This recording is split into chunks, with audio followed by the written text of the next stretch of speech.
मटर पनीर तो खूब स्वाद की बन गई, एकदम ढाबा स्टाइल, एकदम बिंदास। लेकिन उसके साथ खाने के लिए क्या बनाऊं? तो ये एक मेरे पास बहुत बड़ी परेशानी हो गई थी। तो मैंने सोचा कि क्यों ना कुछ ट्रेंडिंग ही बना लूं।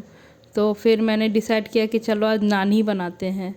तो जो नान है वो ये पनीर मटर के साथ बहुत ही ज़्यादा ट्रेंडिंग में जाती है। हम लोग रेस्टोरेंट में भी जाते हैं या ढाबा में भी जाते हैं तो सबसे पहला चीज़ जो मेरे मुंह से निकलता है वो है नान प्लस मटर पनीर, बस। उसके बाद फिर देखा जाएगा कि क्या और खाएंगे। तो जब ढाबा स्टाइल मटर पनीर बना ही ली और उसकी वीडियो भी डाल दी है, अगर आपने नहीं देखी है तो आप उसे चेक कर लीजिए एक बार। तो चलिए अभी इस वीडियो में हम लोग नान कैसे बनाएंगे वो देखते हैं। तो सबसे पहले हम लोग मैदा लेंगे, नमक लेंगे, बेकिंग सोडा लेंगे, बेकिंग पाउडर लेंगे, स्वाद अनुसार। ये आप नमक स्वाद अनुसार ही डालें और इसे हम लोग गुनगुने पानी में, जैसा आटा का डो हम लोग सानते हैं वैसे ही सानना है। फिर उसके बाद हम लोग इसे लंबे लंबे आकार में नान के शेप में ये बेलेंगे और उसके ऊपर ये जिस साइड अपोजिट साइड जो तावे पे रखेंगे वहाँ पे पानी चिपका देंगे कि वो तावे में अच्छे से चिपक जाए। मेरा तावा का फ्लेम इतना ज़्यादा हो गया था, मतलब पहला दो में, फिर उसके बाद सही हो गया था। फिर जो ये आप धनिया पत्ता या जो काला वाला एक मंगरेला था उसे भी चिपका सकते हैं, पर मेरे यहाँ वो कोई खाता नहीं, इसीलिए मैंने नहीं लगाया। तो ये 2-3 दिन पहले हम लोग एक ढाबा में गए हुए थे। वहाँ पर मतलब एनवायरनमेंट बहुत ज़्यादा पॉजिटिव था और खाना उससे भी ज़्यादा पॉजिटिव पॉजिटिव बोले तो बहुत टेस्टी खाना था।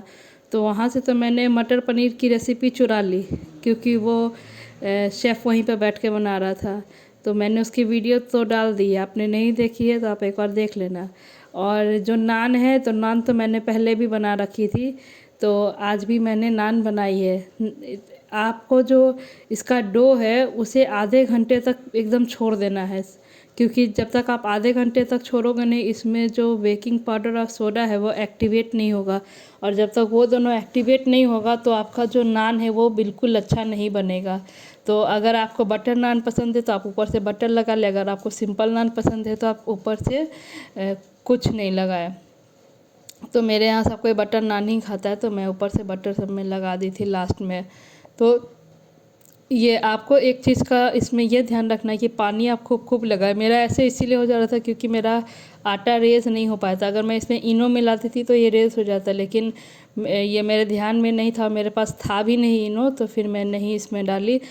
आधा घंटा इसीलिए मैं नहीं रुक पाई क्योंकि मेरे यहाँ सबके मटर पनीर देखते ही सबके मुंह से पानी टपकने लगा। अब किसी को वेट हो ही नहीं रहा है कि रुके और नान का आटा को रेज़ होने दे। सब बोल रहे थे जो जैसा है वह ये वैसा ही दो, अब ये वेट नहीं हो रहा है। तो मैंने ये बटर नान बनाया, फिर उसके बाद मटर पनीर बनाया और खीर भी बनाया था। तो मैं खीर की रेसिपी भी डाल रही हूँ। अगर आप चाहते हैं कि खीर जो तस्मई वाला, जिसे राबड़ी भी कहते हैं, तो आप उसकी रेसिपी भी देख सकते हैं, ये मैंने डाला है। और जो मेरा नान है वो टेस्ट में तो बहुत अच्छा था, भले ही तवा पे जो थोड़ा ऊपर नीचे हो जाए, लेकिन टेस्ट में बहुत अल्टीमेट था। आप भी इस रेसिपी को ट्राई करें अपने घर पे और अपने घर वालों को अच्छा अच्छा इस ठंड के, कड़ाके ठंड के मौसम में गरम गरम खाने का आनंद दे। क्योंकि खाना जो है वही एक ये सर्दी में साधन है कि हम लोग को ये मतलब स्टेबल रखे, वरना ठंड तो कोई कसर ही नहीं छोड़ा है। नहीं तो एक और ऑप्शन है, वो है कि आप हीटर में बैठे। हीटर में भी आदमी कितना बैठेगा, क्योंकि ना ही धूप आ रहा है, ना ही ये कोई और स्रोत मिल रहा है, ना कपड़े सूखते हैं, ना कुछ होता है। तो कोई बात नहीं। अब हम लोग हैबिचुअल हो चुके हैं हर मौसम के लिए, चाहे वो ठंडा हो, गर्मी हो, बरसात हो।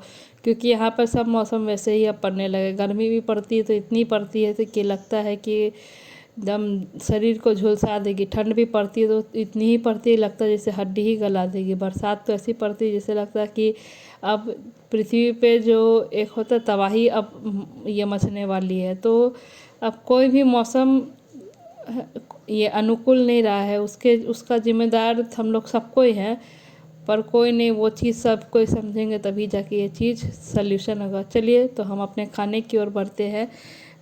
ये मैंने 250 ग्राम ये मैदा लिया था, जिसमें मेरा 5 से 6 नान अच्छे अच्छे तैयार हो गए थे।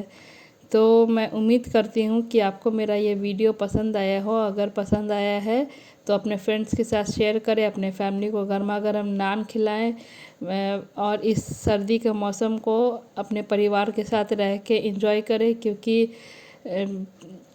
ये अभी जो मौसम है वो बिल्कुल भी ऐसा नहीं है कि आप बिना काम के बाहर घूमो। क्योंकि गर्मी में तो क्या होता है कि दोपहर में सिर्फ हम लोग कहीं नहीं जाते, बाकी सुबह शाम तो घूमते ही रहते, लेकिन सर्दी में है कि आप बिना काम का घर से निकलो ही ना। तो मिलते हैं अब अगले वीडियो में। मैं उम्मीद करती हूँ कि आप लोगों को मेरा ये रेसिपी ढाबा स्टाइल नान पसंद आया होगा। और हाँ, मैं जिस ढाबे पे गई थी, मैं अगर आप लोग कोई भी बिहार से हैं, ठीक है, और अगर आप भागलपुर साइड से आ रहे हैं तो यहाँ पे पटना हाईवे के पास एक ढाबा है, जो मतलब मैं कभी उसका वीडियो लाऊंगी। उसका खाना इतना अच्छा है, इतना अच्छा है कि मैं उससे एकदम प्रभावित हो गई। प्रभावित बोलने का मतलब इम्प्रेस हो गई। तो आप लोग वहाँ का एक बार ज़रूर ये ट्राई कीजिएगा खाना। मैं वहाँ का प्रचार नहीं कर रही, लेकिन वहाँ का टेस्ट लिटरली बहुत अच्छा है। तो मैं उम्मीद करती हूँ कि ये मैं नेक्स्ट टाइम जब भी जाऊँगी वहाँ का ये वीडियो